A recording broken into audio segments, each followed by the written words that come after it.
श्री नीलबाल शर्मा विरचित श्री प्रेमिकाष्टोत्र शतनाम स्तोत्रम्।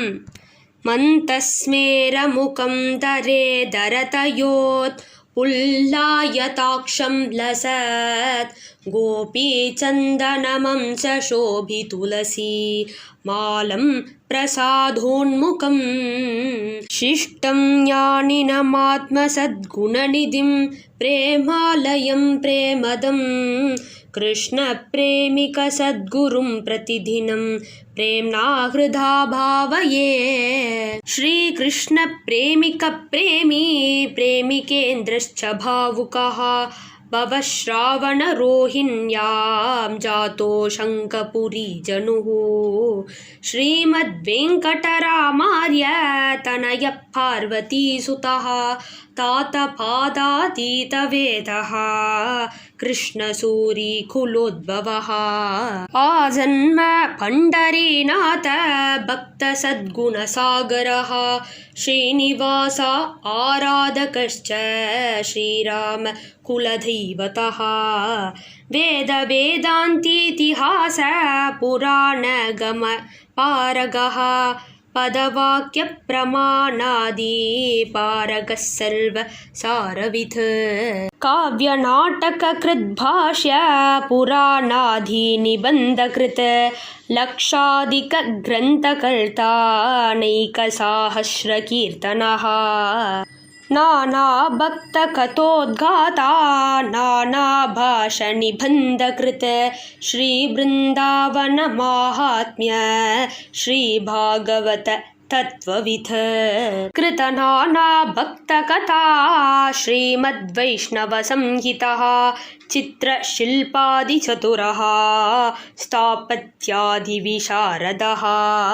अष्टाङ्गयोगी गोमर्त्य वृक्षवैषज्यवित्तमः पाकरङ्गादिकर्मज्ञ चतुष्षष्टि कलापटुः। प्रत्यास्य कर्णं प्रत्यश्री हरिनाम गुणामृतः सङ्गीतनाट्यचतुरो नानास्तोत्रविधायकः। शङ्कराचार्यभावज्ञोऽप्यगाधदिशनः सुधीः श्रीमद्भागवतप्राणो हरिनामपरायणः। भक्तकोलाहलस्वामी ब्रह्मोत्सवकृतादरः नानालीलानुकरणो वासन्तिकमहोत्सवे। नित्यकर्मरतो शून्य सर्वकालो गुणालयः श्रीकृष्णमाधुरीप्राणनाथो भक्तपुरीप्रभुः। श्रीरङ्गपण्ढरीवृन्दावनदिव्यमहोत्सवः पुण्यक्षेत्राटनो नाना दिव्यदेशनिषेवणः। श्रीमद्भागवतालाप प्रध्वनत्प्रीतिबीतलः नाम कीर्तनसद्धर्म दीपद्वीपान्तरोद्धरः। द्वैताद्वैतविशिष्टाद्वैतादिभक्तानुकूलनः भक्तकोलाहलस्वामी प्राणसौलभ्यसागरः।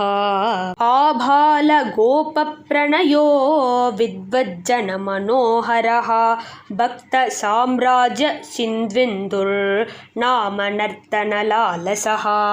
सुगुणः सुन्दराकारः सर्वभूतदयापरः सर्वैश्वाचार्यवद्दृष्टः सर्वेषां श्रेष्ठदैवतम्।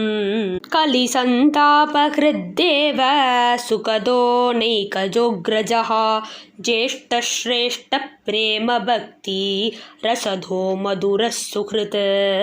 प्रतिगेहस्थापिताचार्य प्रेमपूजाविधानकृत् विद्वद्वैष्णवभक्तानां सभासम्मानकृत्प्रभुः। वेदेतिहासपौराण पाठशालाविधायकः गोशाला अन्नशालादि विवाहादिविधानकृत्।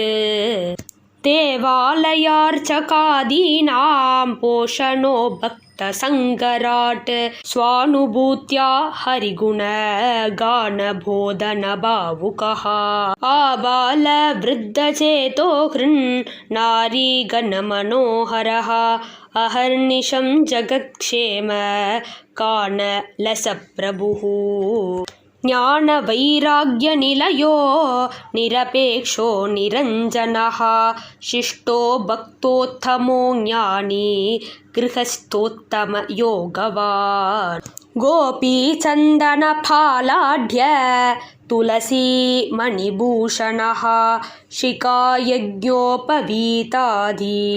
शिष्टलक्षणमण्डितः भगवन्नाम बोधेन्द्र दिव्यानुग्रहभाजनं शिलोञ्च बत्ति सन्तुष्टो नागराज समर्चितः आश्वयुङ्नवरात्रेषु राधाराधनतोषितः